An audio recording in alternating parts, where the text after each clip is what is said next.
بسم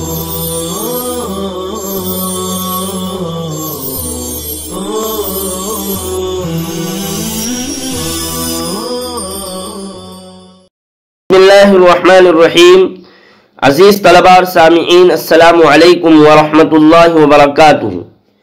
اللہ تعالیٰ کے فضل و کرم سے اشاعت العلوم آن لائن درس و تدریس میں ہدایہ اولین سے جلد ثانی کے کتاب الایمان کا سبق ہم پڑھ رہے ہیں، اور آج کا ہمارا سبق نمبر 2 ہے۔ سبق نمبر 2 میں حسب سابق ہم اولاً عبارت پڑھیں گے، ثانیاً اس کا ترجمہ ہوگا، اور پھر تشریح بیان کی جائے گی انشاءاللہ تعالی۔ شروع کرتے ہیں ہم۔ والمنعقدة ما يحلف على أمر في المستقبل أن يفعله أو لا يفعله، وإذا حنث في ذلك لزمته الكفارة، لقوله تعالى لا يؤاخذكم الله باللغو في أيمانكم ولكن يؤاخذكم بما عقدتم الأيمان، وهو ما ذكرنا. واليمين اللغو أن يحلف على أمر ماض وهو يظن أنه كما قال والأمر بخلافه، فهذه اليمين نرجو ألا يؤاخذ الله بها صاحبها. ومن اللغو أن يقول والله إنه لزيد وهو يظنه زيدا وإنما هو عمرو، والأصل فيه قوله تعالى لا يؤاخذكم الله باللغو في أيمانكم ولكن يؤاخذكم الآية، إلا أنه علقه بالرجاء للاختلاف في تفسيره۔ یہ اتنی عبارت ہوئی۔ اب دیکھتے ہیں اس عبارت کا ترجمہ۔ والمنعقدة ما يحلف على امر في المستقبل، اور یمین منعقدہ کسی کام پر قسم کھائی جائے زمانہ مستقبل میں کہ اسے کرے گا یا نہ کرے گا۔ وَإِذَا حَنَثَ فِي ذَلِكَ، اور جب وہ اس قسم میں حانث ہو گیا، لَزِمَتُ الْكَفَّارَةُ، تو اس پر کفارہ لازم ہوگا، لِقَوْلِ تَعَالَى، اللہ تعالیٰ کے فرمان کی بنا پر کہ اللہ تعالیٰ تمہارا مواخذہ نہیں فرماتے ہیں لغو قسم میں،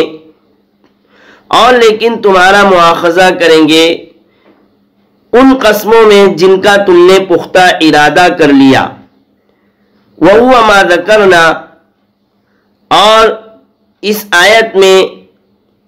یہی یمین منعقدہ مراد ہے جس کا ہم نے ذکر کیا۔ والیمین اللغو، اور یمین لغو، ان یحلف علی امر ماض، یہ ہے کہ کسی گزشتہ کام پر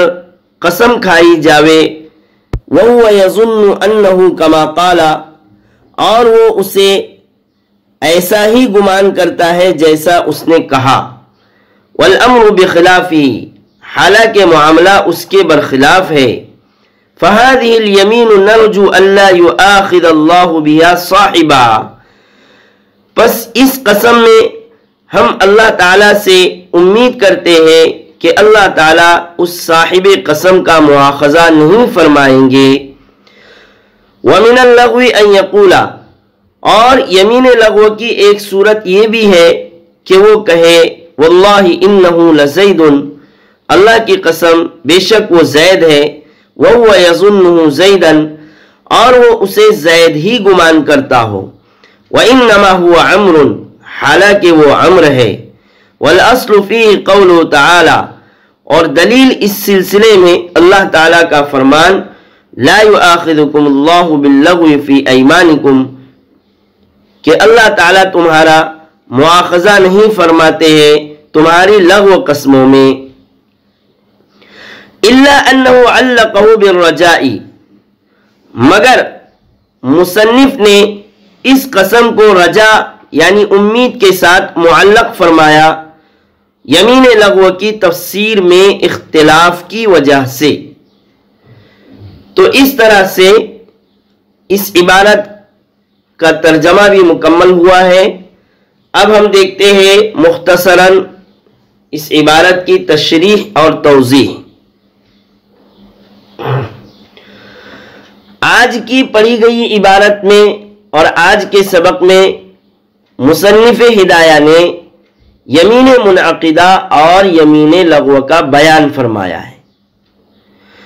صاحب ہدایہ نے یمین منعقدہ کی تعریف ان الفاظ میں فرمائی ہے: والمنعقدۃ ما یحلف علی امر فی المستقبل ان یفعلہ او لا یفعلہ، یعنی کوئی شخص آئندہ وقت میں، آنے والے وقت میں، مستقبل میں کسی کام کے کرنے کی یا نہ کرنے کی قسم کھائے کہ وہ آنے والے وقت میں، مستقبل میں فلاں کام کرے گا یا نہ کرے گا، اس کی وہ قسم کھا لے۔ جیسے کوئی شخص یہ کہے واللہ لأصومن یوما، کہ اللہ کی قسم آج میں ضرور روزہ رکھوں گا، یا یہ کہے، یہ قسم کھائے واللہ لا ادخلن دارک، کہ اللہ کی قسم میں تمہارے گھر میں نہیں داخل ہوں گا۔ تو اس طرح سے یہ یمین منعقدہ کی تعریف اور اس کی مثالیں آپ کو بتلائی گئی ہیں۔ آگے جو عبارت ہے وَإِذَا حَنَسَ فِي ذَلِكَ، اس عبارت سے مصنف نے یمین منعقدہ کا حکم بیان فرمایا ہے، جس کا حاصل یہ ہے کہ اگر قسم کھانے والے نے اپنی قسم توڑ دیا، یمین منعقدہ کا ارتکاب کرنے والے نے اپنی قسم توڑ دیا، حالف اپنی قسم میں حانث ہو گیا اور قسم کھائی ہوئی بات کے برعکس اور برخلاف عمل کیا، تو اب اس پر قسم کا کفارہ آئے گا، اسے قسم کا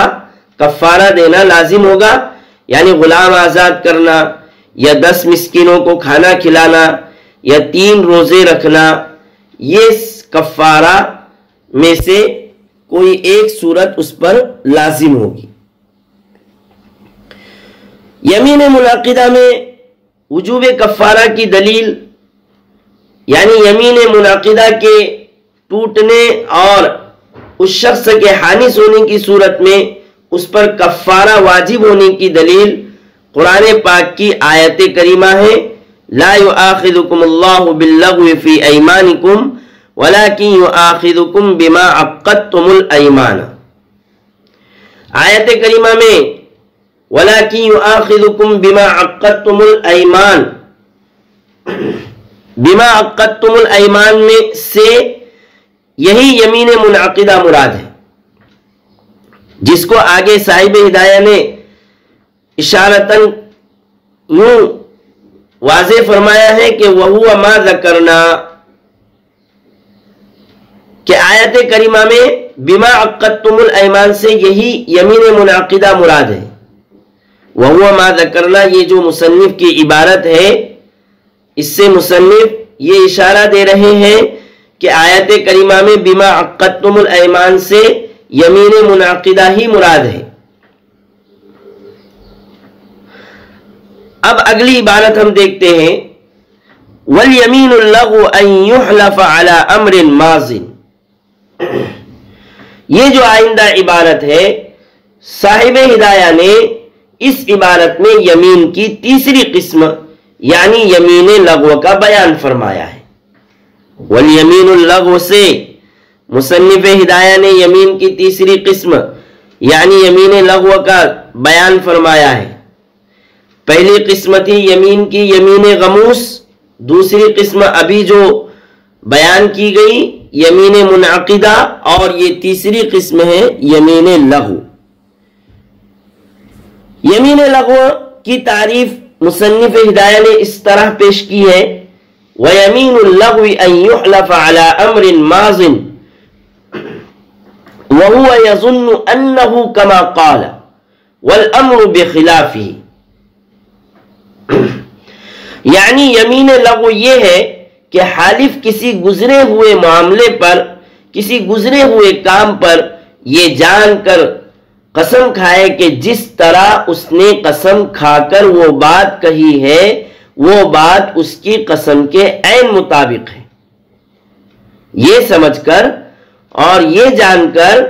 کسی گزرے ہوئے معاملے پر قسم کھائے